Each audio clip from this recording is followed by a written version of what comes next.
Bom, eu vou começar falando sobre cabo de cobre, cabo coaxial e fibra ótica. Vou começar por isso. Eu já fui de telefonia, viu, gente? É por isso que eu sei isso. Eu fui da CRT.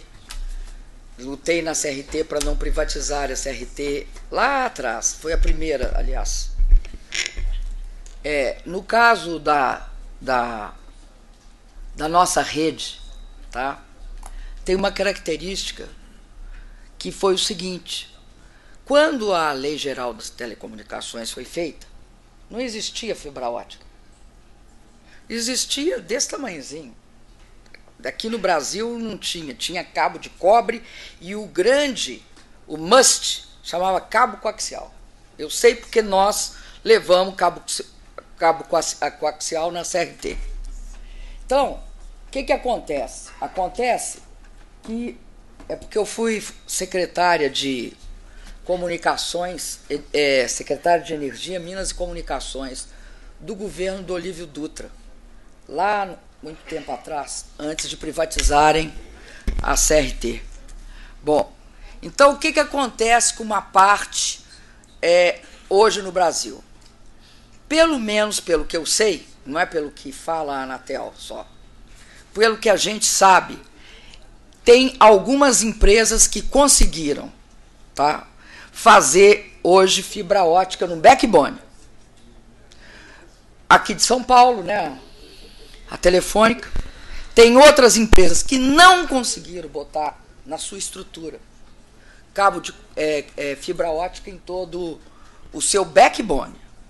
No caso do backhaul, isso inclusive é menor. Por isso que nós temos uma imensa concentração em alguns municípios. Só 47% dos municípios do país tem alguma estrutura de banda larga de qualidade, ou seja, fibra ótica com alta capacidade. Então, vai ter um desafio que é estender fibra ótica pelo país inteiro. Eu, desde 1998, eu venho escutando essa história que nós vamos poder usar cabo de cobre, inclusive o cabo da luz elétrica, para transmitir voz, dados e imagem. Eu nunca vi um país que adotou essa tecnologia de forma comercial. Até agora, o que se sabe é que o que garante qualidade é fibra ótica. Então, eu vou dizer o seguinte: cabe aqui uma discussão. Na meta de universalização, quando a gente for discutir, e eu vou insistir que é lei, eu acho que lei impede uma coisa que chama judicialização. Judicialização, nós tivemos de fazer um acordo no setor elétrico para parar a judicialização, porque ninguém pagava ninguém, ninguém cobrava de ninguém, e paralisou. É muito complicado no Brasil você achar que você faz mudança baseada no voluntarismo do presidente da República. Lei de portos, eu fui para o Congresso brigar e regulamentei lei de portos. Tá? Lei, modelo de partilha. Para mudar o modelo de partilha, nós mudamos a lei do petróleo. Para colocar modelo de partilha. Para quem não sabe, era o seguinte: quando você sabe onde está o petróleo, qual é a qualidade dele e qual é o tamanho do que você tem, se você fizer concessão, você perde dinheiro. Por quê? Porque você sabe o risco. A lei de concessão é assim: quem achar ganha, quem achar leva. Ora, eu sei onde está, eu sei quanto tem, por que quem achar ganha? Então o modelo de partilha é o seguinte: nós dividimos o petróleo, nós não dividimos, nós não recebemos royalty. Quero royalty, quero petróleo, me dá metade para mim, fica uma parte para você. Então, por isso que nós mudamos a lei de partilha. Eu podia fazer um acochambro na lei de concessão e passar uma outra forma, era só eu aumentar muito o valor do royalty. Então eu digo para vocês, insisto, façamos lei. Agora, nós estamos numa discussão, abre essa discussão e vê o que todo mundo acha. E aí a gente vai ver como vai se conduzir. Por que eu falei do cabo de cobre, do cabo coaxial e da fibra ótica? Porque eu acho que nós temos um grande poder de negociação, que é o fato de incentivar. Nós queremos fibra ótica, não queremos? Queremos. Eu não quero receber o cabo coaxial. Agradeço profundamente. Eu quero receber fibra ótica. Quero ganhar fibra ótica. Também não quero cabo de cobre. Tá? Quero fibra ótica. Então, negocio a implantação da fibra ótica. Eu consigo discutir em que condições eles colocam fibra ótica e passa a ser bem reversível. Mas eu não quero receber nem cabo de cobre, nem cabo coaxial. Informo aos presentes que nós não temos condição de fazer sozinhos esse investimento. Este investimento terá de ser feito com parceria entre o governo, né, o dinheiro do governo e o dinheiro das empresas. Nós não seguramos fazer isso sozinho. Eu calculo que nós tenhamos de fazer isso em 4 anos. Não dá para esperar muito mais do que isso. Se for fazer em 8 anos, você pode fazer, pode até pensar em fazer de forma com dinheiro público, mas não é. Eu acho que esse não é o caminho. Eu acho que nós vamos ter de ver, nós temos de ter os elementos todos na mão para avaliar em que condições nós faremos isso e como faremos isso. Agora, supor que o governo federal pode bancar todo o investimento é uma temeridade. Nós não fazemos isso nem em petróleo. Nem em petróleo nós fizemos isso. Fomos lá, chamamos 2 empresas inglesas e duas grandes empresas internacionais. Ficamos com 40% para a Petrobras. Agora nós levamos 75%. Nem em petróleo nós fizemos isso. E petróleo, o dinheiro do petróleo não é igual ao do telecomunicação. O dinheiro do petróleo é muito maior. Então, vamos botar um pouquinho o pé na realidade. Telebrás, o governo tem de expandir o papel da Telebrás, o papel regulatório. Porque quem vai? Eu não vou deixar para o último dia, do último momento, levar a banda larga para as cidades mais pobres desse país. Eu não vou fazer isso. A Telebrás vai ter de fazer isso. Ela terá de ter recurso. Eu vou ter 3 fontes de gasto. Né? Vai ter um financiamento. A Telebrás, inclusive, uma parte ela vai tomar como financiamento. Ela pode tomar como financiamento, pode tomar como orçamento geral da União e pode também utilizar recursos próprios, porque ela cobra, ela é uma empresa bem equilibradinha, ela está bem boa, então ela também terá os recursos dela. Agora, o dinheiro do governo terá necessariamente de ser uma parte compensado pelo risco das empresas privadas. Não faremos banda larga sem as empresas privadas do país. É uma temeridade alguém pensar isso nesta etapa da nossa vida. E isso não significa que a qualidade diminui. Não significa. Pelo contrário. Em todas as áreas de serviços públicos, o setor privado tem participado. Eu não vou chegar aqui e falar demagogicamente que o governo banca todas. Não banca, não. Eu sei qual é o orçamento, sei quais são as responsabilidades do Estado. Agora, precisamos de que haja claramente uma meta. Tem de ter meta, tem de cumprir meta e tem de estar em lei. Do meu ponto de vista, tem de estar em lei. Respeito quem acha que pode fazer por decreto. Respeito, é um caminho facílimo. Sento na minha mesa e assino um decreto. Agora, se fosse fácil, eu teria feito em outras circunstâncias. Não é essa a forma de se conduzir. Presidenta, só para fazer um contraponto com essa sua fala, a gente gostaria de esclarecer, porque a gente acha muito importante, que a nossa proposta não é no sentido de que o Estado faça todo o investimento exclusivamente para fazer a universalização da banda larga. A nossa proposta fala em contratos feitos, obviamente, com a iniciativa privada, que haja, quando for necessário, como a senhora colocou aqui, investimento público, seja por subsídio, juros subsidiados ou outros caminhos que o governo entenda serem pertinentes e possíveis, né? Mas a nossa proposta em nenhum momento exclui a participação ou parcerias público e privadas.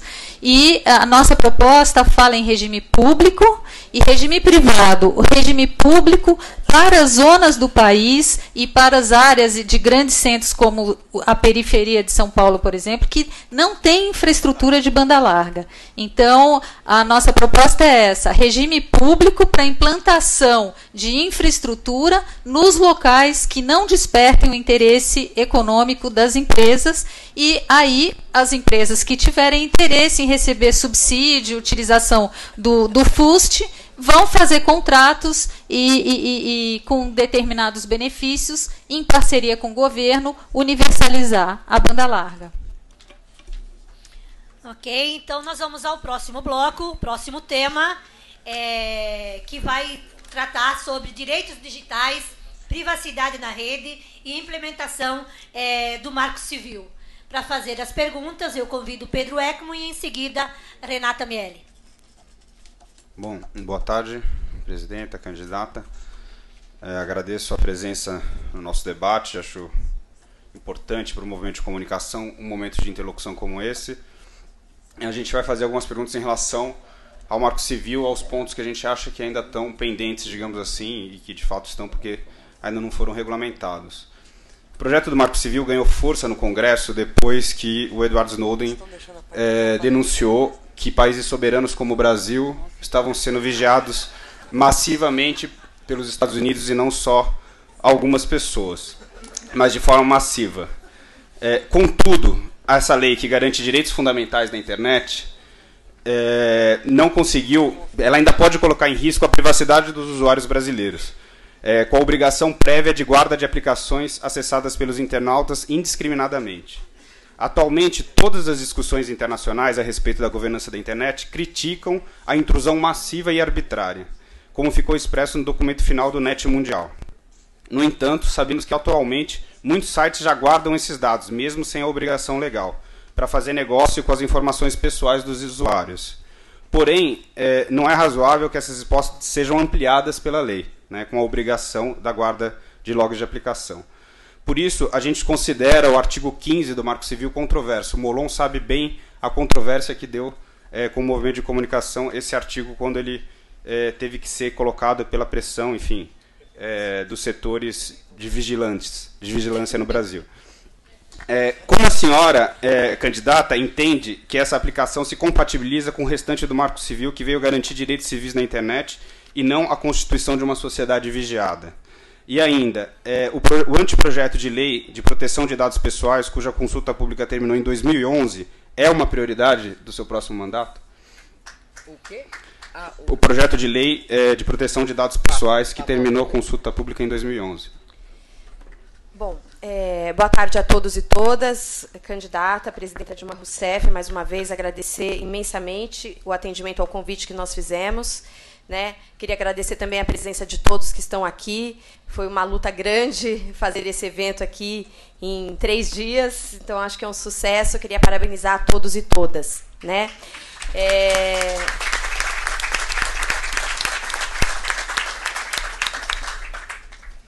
Presidenta, eu acho que, primeiro, queria saudar publicamente, ainda não tive a oportunidade de fazer isso, o empenho do deputado Alessandro Molon pela aprovação do Marco Civil da Internet.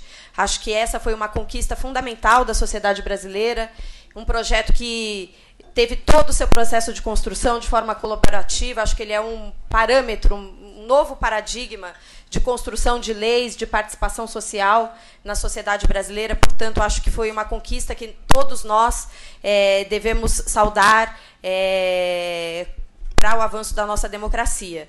No entanto, nós que acompanhamos detidamente o processo de tramitação do Marco Civil no Congresso Nacional, fomos testemunhas da demora, que a aprovação do Marco Civil levou mais de um ano para ser aprovado. E isso se deveu principalmente ao lobby das empresas de telecomunicações que eram contrários ao princípio da neutralidade de rede. Não foi outro motivo que fez com que o Marco Civil demorasse tanto a ser aprovado. E a neutralidade, como a senhora mesmo já colocou na sua apresentação inicial, é um instrumento fundamental para combater a concentração e defender a diversidade e a pluralidade da comunicação na rede, ao definir que os pacotes de dados não podem ser discriminados segundo seu destino, origem, terminal ou conteúdo. A garantia da neutralidade é um dos aspectos que colocam o nosso Marco Civil na vanguarda internacional da defesa da liberdade na internet. Entretanto, as exceções previstas à neutralidade de rede dependem ainda de regulamentação. Enquanto isso, as grandes empresas de telecomunicação já praticam, na prática, a violação da neutralidade da rede ao interferir, por exemplo, na velocidade de navegação em função do tipo de aplicação acessada ou serviço utilizado, especialmente dos consumidores de mais baixa renda, que só conseguem contratar planos com franquias pífias. Esse modelo de negócios tem resultado em discriminação ilegal e na fragmentação da internet. Nossa preocupação e nossa pergunta, candidata, é como o próximo governo pretende impedir que as empresas continuem violando a neutralidade de rede, né? E como nós vamos garantir essa fiscalização. Presidenta. Obrigado. Bom, gente, eu discordo radicalmente que o Marco Civil foi aprovado por causa do Snowden.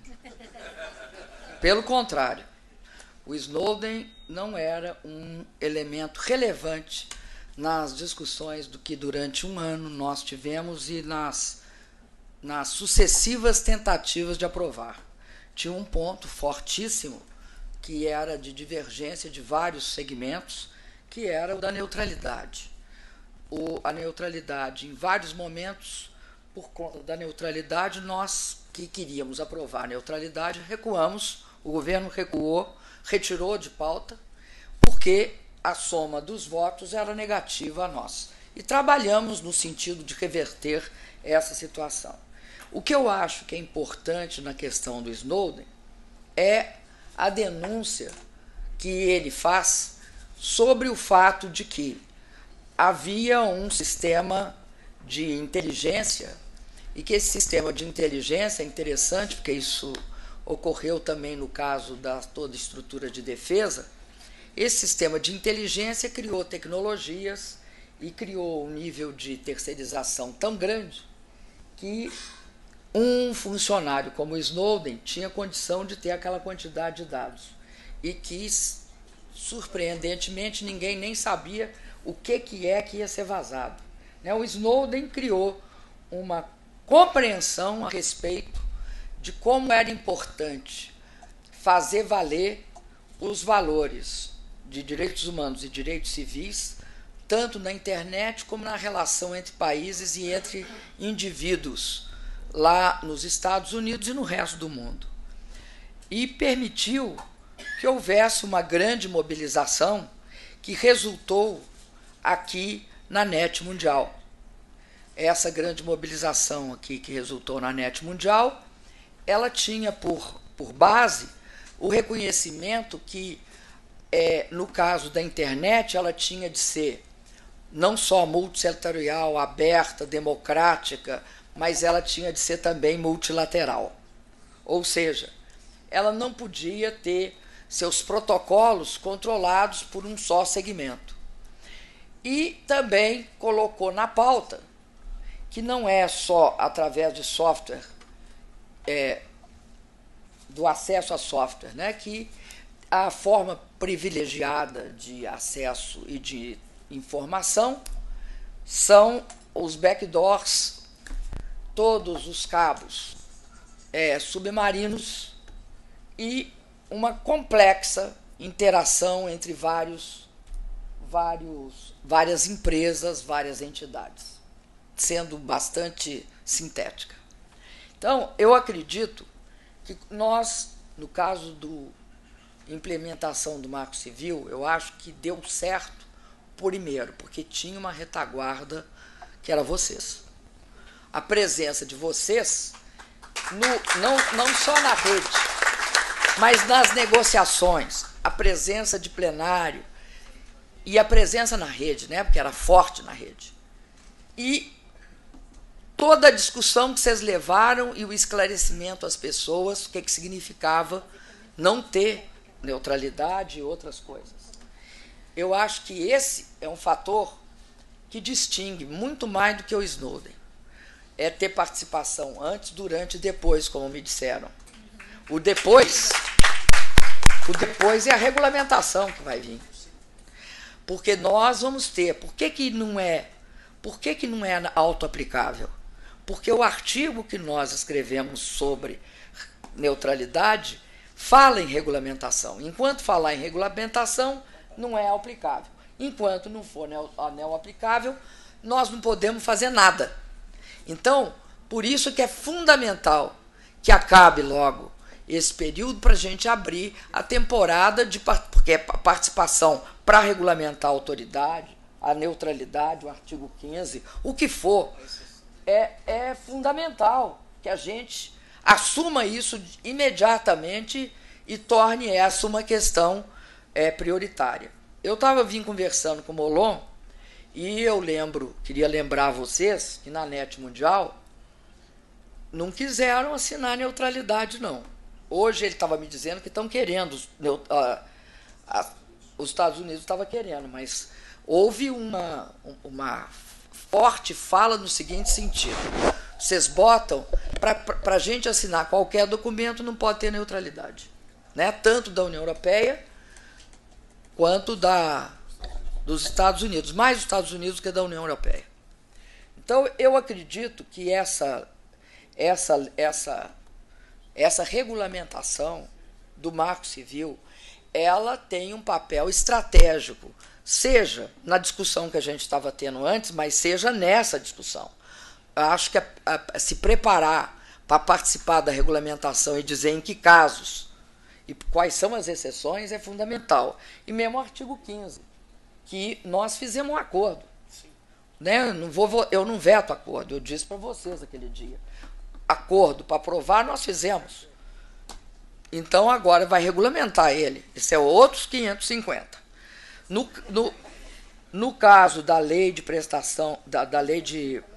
Desculpa, gente. De proteção de dados pessoais, o pessoal do Ministério da Justiça considera que, eu sei que ela foi aprovada e tem bastante tempo que ela não foi regulamentada. O pessoal acha que ela está desatualizada. Eu recebi essa comunicação formal do pessoal do Ministério da Justiça, que diz que nós temos de atualizá-la, inclusive, para aquilo que nós já transformamos. Agora, ela está do ponto de vista de vocês, ela está desatualizada? Quê? Presidenta. Não, eu sei. Ele diz que eles têm de abrir novamente a consulta, porque ela não está boa. Presidenta. Que ela está desatualizada. Inclusive porque tem o artigo 15 do Marco Civil agora e ela tem que se debruçar em relação a isso. Porque remetem a ele, né? Sim. Isso. Eu abriria como Marco Civil os dois. Né? Da mesma forma como foi feito o Marco Civil. Eu não tenho nenhum obstáculo para isso, não. Abrimos no Marco, na rede. Presidenta.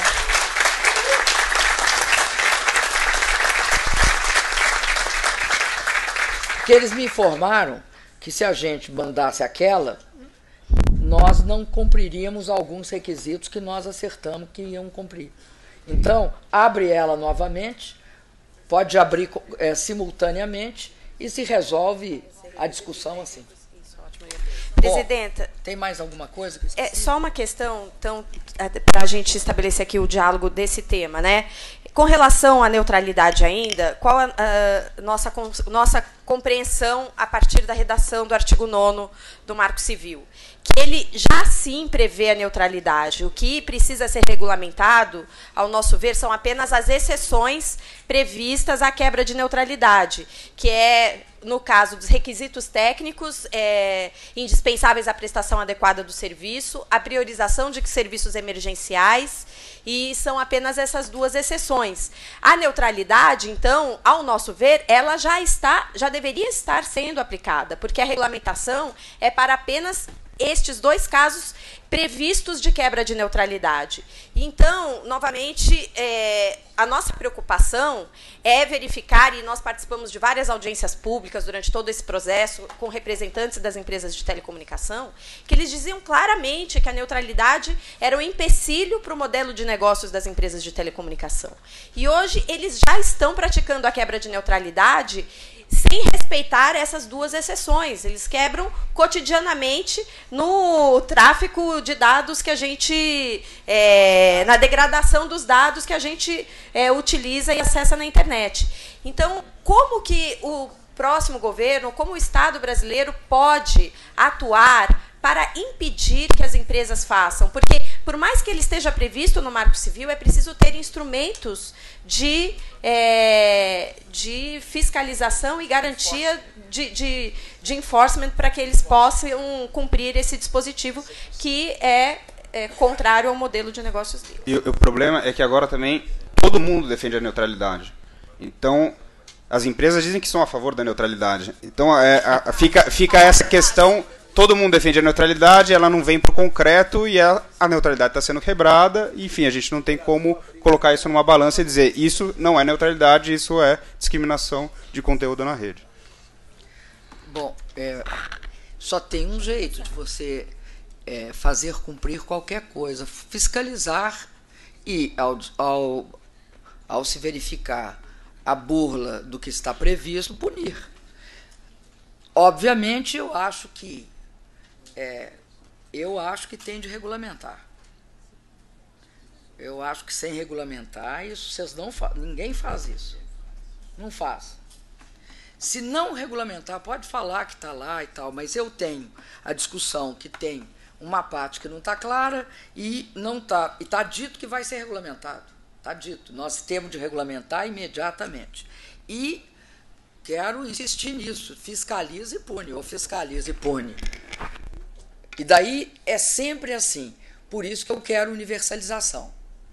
Se a universalização disser que é assim, e tiver claro no artigo, eu tenho enforcement. Se eu não tiver claro no artigo, eu não tenho enforcement.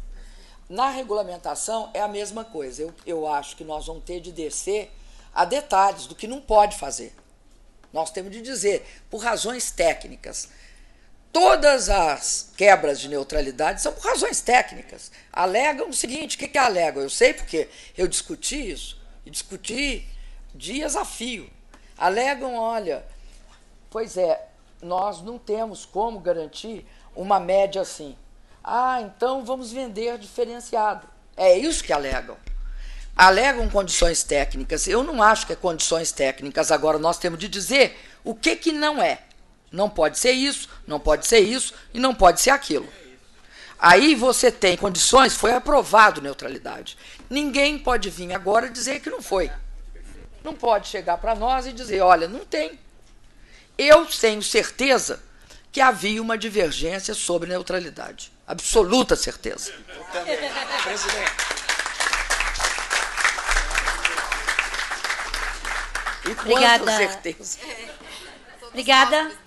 Vamos ao último tema, então, as últimas duas perguntas desse bloco, que a ideia é debater sobre empreendedorismo na internet, a importância dos softwares livres e o desenvolvimento de aplicativos e serviços nacionais para o compartilhamento de informação e cultura digital. Então, agora, Sérgio Amadeu e Beatriz Tibiriçá. Presidenta, candidata, grandes empresas no mundo informacional, como Yahoo, Google, Facebook, cresceram utilizando código aberto e software livre. Até no mundo dos celulares, retrabalhando o sistema operacional GNU Linux, foi criado o Android. E o Android hoje é o sistema operacional mais utilizado em aparelhos móveis no planeta. Apesar dessa importância inconteste para o desenvolvimento de tecnologia, o governo continua gastando anualmente mais de 2 bilhões em licenças e serviços de softwares proprietários com similares livres, e alocando um recurso irrisório no desenvolvimento, manutenção, suporte e uso de softwares livres. Vou falar do Snowden agora, mas cuidado, né? Após as denúncias do Snowden, também ficou evidente, presidenta, desculpa, que a utilização de softwares livres é uma questão de segurança, porque um software de código aberto tem auditabilidade plena sobre ele. Nós podemos rastreá-lo e, enfim, adequá-lo às nossas necessidades. Então a pergunta é a seguinte, presidenta, qual a sua principal proposta para utilizar na próxima gestão efetivamente o software livre na administração federal? E qual, se a senhora irá constituir a reivindicação da comunidade, uma agência ou um programa de incentivo, como tantos outros que foram feitos nessa gestão, de incentivo ao desenvolvimento de software livre no Brasil, que destine recursos para as comunidades e desenvolvedores? Essas são as duas perguntas sobre software livre. Beatriz, primeiro. Bom, eu vou simplificar, porque todo mundo, desde a senhora até o público, já me ouviu falar disso várias vezes. A gente acha que, acreditamos na campanha, que não basta fornecer só o acesso. Nós temos que ter políticas públicas de incentivo à criação de conteúdo, a desenvolvimento de aplicativos e conteúdos nacionais, a comunicação alternativa. Então, essas iniciativas até existiram, mas foram descontinuadas ou totalmente abandonadas. Então, para simplificar, presidenta, a pergunta é: a senhora pode se comprometer, num próximo governo, a retomar as políticas de pontos de cultura, telecentros, mídia livre e rediscutir o seu formato e a concepção com as organizações e associações da sociedade civil? E depois, presidenta, quais são as linhas de fomento e financiamento para impulsionar a democratização da informação na internet e a produção de conteúdos e aplicativos nacionais? Bom, eu vou voltar no Snowden, viu? Eu acho, eu vou falar para vocês, eu acho que o Snowden é um pouquinho mais complexo. Um pouquinho mais complexo do que software livre. Tá? E acho isso porque é bom saber que as formas pelas quais os processos de vigilância e espionagem, ou como eles chamam, né, de intrusão, não são, porque são bilhões e bilhões de dados. Não são só isso. Não é software livre. Os processos de intrusão envolvem big data, a manipulação de grandes computadores, né? de computadores que conseguem fazer previsões de grandes dados. Aí eu volto e concordo contigo. E também softwares para capturar aquela informação, não outra qualquer. Agora, feitas por empresas, feitas de todas as formas possíveis. Elas são feitas e são criadas por uma... Na verdade, o que se criou foi uma espécie de... Como tinha o complexo industrial militar, se criou um complexo industrial da inteligência, com inovação. Não dá para achar que não existe lá uma quantidade imensa e um tecido de empresas que, inclusive, fazem uma coisa, inovam. É interessante porque inovam. Ao nos espionar, inovam. Bom, mas é isso, tem de ter consciência disso. E não tem uma coisa que te protege só. Para se proteger, um país teria de produzir sua própria tecnologia, seu próprio computador, sua própria criptografia. Eu concordo com você, seu software livre, porque é mais difícil. Agora, é um processo que nós temos de construir independentemente deste processo. Nós não podemos só ser reativos. É porque é importantíssimo para o Brasil aplicar em software livre, que nós temos de aplicar em software livre. E eu concordo com você. Não há de fato justificativa econômica para que não se faça isso. Eu acredito que o programa de TI que nós temos e que contrata através de edital tem de ter uma parte para o software livre. Boa. E essa parte para o software livre é para assegurar que nós tenhamos os nossos aplicativos. E também apostar que nós que somos um povo criativo, poderemos, inclusive, fazer disso uma indústria criativa. Além disso, eu acredito em outra coisa. Acho que nós temos de fazer também, e alguns já estão em andamento, de fazer editais para apps, todos os aplicativos possíveis, inclusive jogos. Esses editais, nós fizemos alguns. Por exemplo, eu vou dar aqui um dos números que eu tenho. Todos os smartphones hoje, saídos da fábrica, que receberam isenção fiscal, eles têm de ter 30 aplicativos nacionais. 30.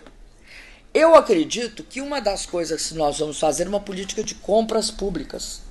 Não pode ser, você não pode deixar de incentivar o governo a fazer como eu faço política de conteúdo nacional, por exemplo, que diz o seguinte: produza-se no Brasil o que pode ser produzido no Brasil, considerando preço, prazo e qualidade.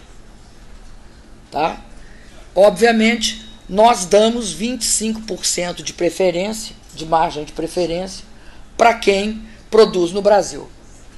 Todos os produtos. Então, isso cabe também para os aplicativos, os softwares, todos os...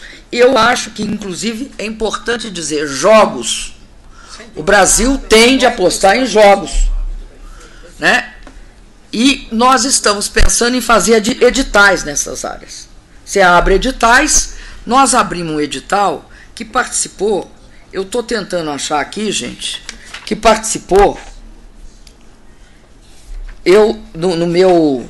que participou 4.000 pessoas. Teve gente até do exterior que quis participar, oferecendo seu software. E nós escolhemos 170, os primeiros. E eles vão fazer isso rodado, entendeu? Vão continuar fazendo.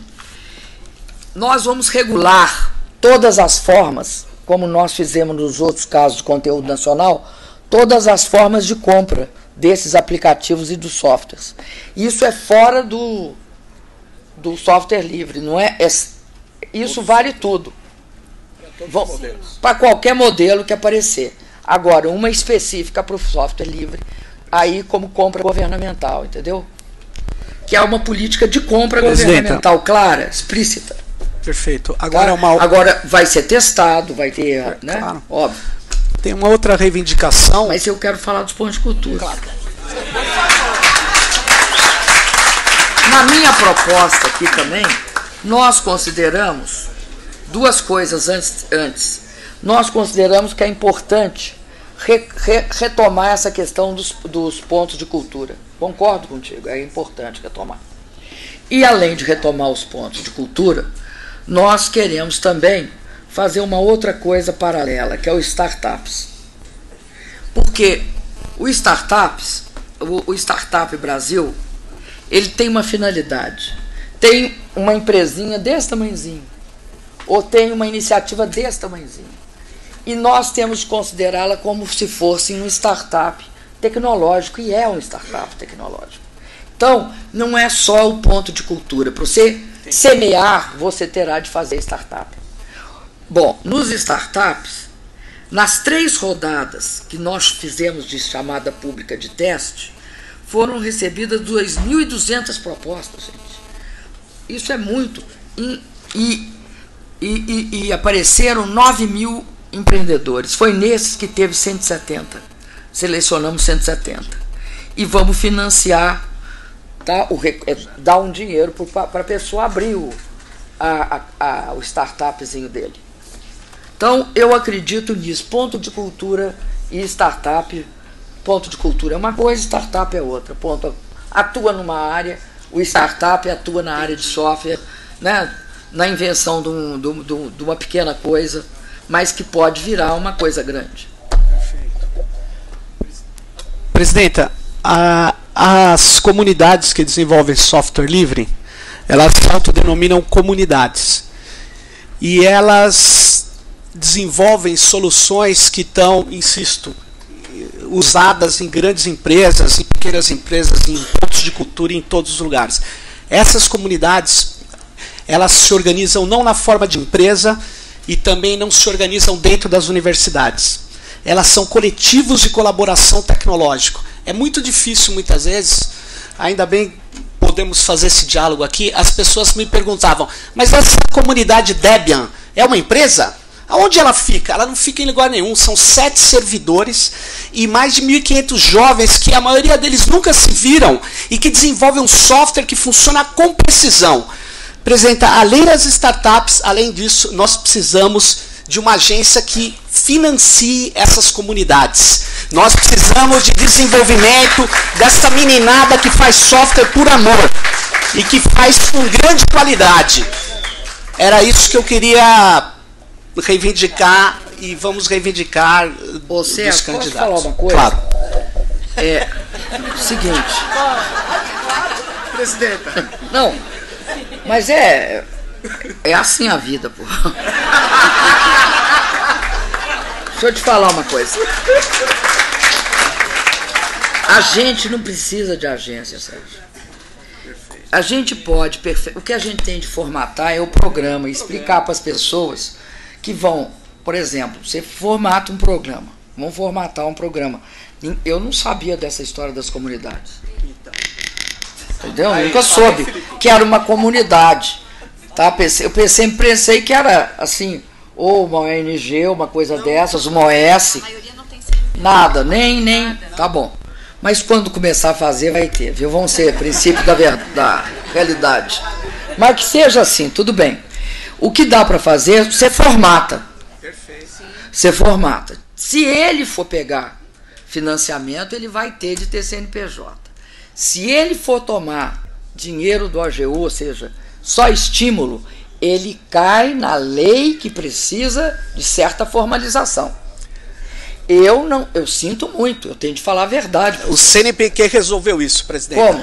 Ele pega e coloca o dinheiro de um projeto que é analisado por pares e coloca dinheiro num professor doutor, por exemplo. Eles resolveram. Então, há como resolver juridicamente. O professor doutor. Não, há como resolver juridicamente a questão das comunidades, desde que as pessoas tenham vontade política. Alguém tem. Não, vontade política ela não faz mágica. Não, mas faz direito. Faz direito. Espera lá. A vontade política é o seguinte: eu sou obrigada a cuidar do dinheiro público. Sem dúvida. E eu vou cuidar do dinheiro público.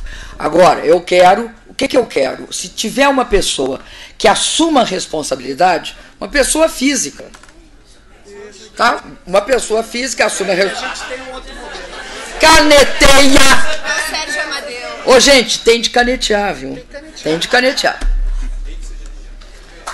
Não, eu sei que depois na hora H sobra pra nós, né?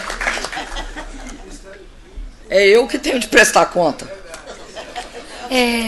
Não, mas eu concordo com isso. Se tiver essa forma, se tiver essa formatação, eu concordo. O que o CNPq faz é o que faz o CNPq, a CAPES e a FINEP. Pegam um professor numa linha de pesquisa e botam dinheiro nele. Tudo bem, pô. Mas aí ele é ele. Né? Presta conta, faz relatório de projeto. É isso. Obrigada, presidenta. A gente acha importante esse debate, a importância da participação social, de a gente construir diálogos dessa natureza, e nesse sentido a gente também ainda deixa um tempo para você. Não, só se você quiser fazer alguma... Falo depois para você. Presidenta, quer fazer alguma conclusão? Trazer algum outro ponto que você julga importante nesse momento? Olha, gente, eu quero primeiro agradecer muito essa oportunidade, porque eu acho que tem várias coisas aqui que a gente nada como a gente conversar que a gente passa a entender melhor como é que vocês pensam. E vocês entendem também melhor como é que a gente pensa. Essa interação, eu acho que ela é uma marca de sucesso.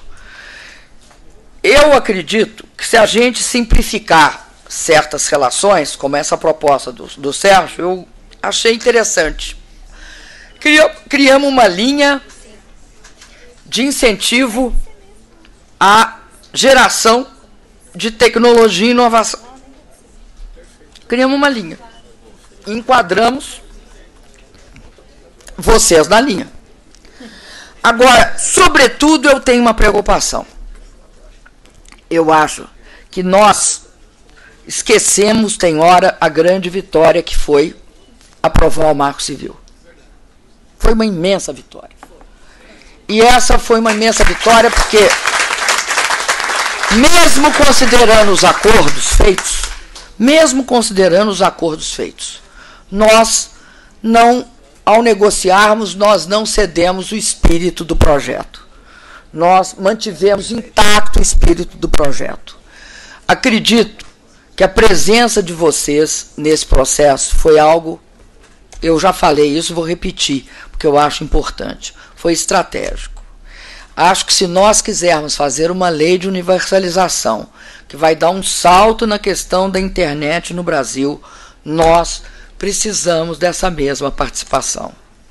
Tem de pensar uma coisa difícil, que é o seguinte: o Marco Civil da internet a gente saiu do nada e fez.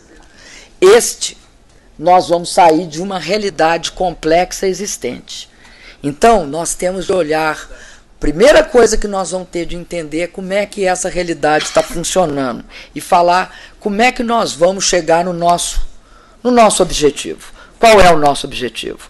É que esse país, que precisa tanto de desenvolvimento e de crescimento, eu tenho absoluta certeza que a internet, banda larga, que levar isso, a banda larga para todo o país, isso vai significar melhoria da cidadania, melhoria da nossa educação e da nossa saúde, mas também vai significar mais e melhores empregos. Vai abrir um nicho que nesse país está fechado, porque quem tem acesso à internet de alta velocidade, quem tem acesso à internet de alto desempenho, e em alguns países isso é condição de crescimento e no nosso é condição de crescimento, é condição de inclusão digital. Eu acredito que nós perguntam sempre para nós, e como é que é o futuro? E qual vai ser o futuro? Eu acho que nós começamos a construir o futuro com bases sólidas. Por quê? Porque nós não fraquejamos diante da crise. No passado, hoje eu estava falando para a imprensa, no passado, o que acontecia na crise? Você desempregava, cortava salário, parava de investir em qualquer coisa, não investia em saneamento, não investia em rodovia, por isso que teve ferrovia que ficou 27 anos parada, parava, não investia em nada. As décadas perdidas. Isso, as décadas perdidas. Hoje nós enfrentamos a crise buscando de todas as formas não desempregar, garantindo que os salários cresçam e garantindo que certas políticas que são cruciais para o futuro do Brasil ocorram. Eu quero aqui falar para vocês, é meu compromisso íntimo, é aquele que a gente acredita lá dentro. Eu tenho absoluta certeza que para esse país virar uma grande nação de classe média, nós temos de investir e garantir a universalização da banda larga de alto desempenho, tal como outros países fizeram. Eu acho, inclusive, que este período de governo é o período em que isso vai acontecer. Esses 4 anos, nós temos de fazer a diferença. Como fizemos com o Luz para Todos, quando saímos de quase 3,5 milhões de famílias sem luz elétrica e chegamos agora ali, temos de ficar atrás. Como fizemos no Bolsa Família, busca ativa. A mesma coisa, só que no caso da internet o potencial é muito maior. Atinge a todas as classes sociais. A todas, sem exceção. Leva o Brasil a sair de uma situação. Que país interessante é esse? Nós temos de combater a miséria e temos de entrar na última idade, que é a idade da internet, da tecnologia e da inovação. Ou fazemos isso, ou temos de dar conta dos dois lados. Então, você garante que o povo melhore de vida e suba a escada, né? Como dizia o Lula, coloca o pobre no orçamento, porque se não colocar o pobre no orçamento, está danado. E, ao mesmo tempo, nós temos de fazer isto, de fazer internet banda larga. Então, vocês contem que eu vou suar a camiseta e você sabe, eu encasqueto, aí eu faço.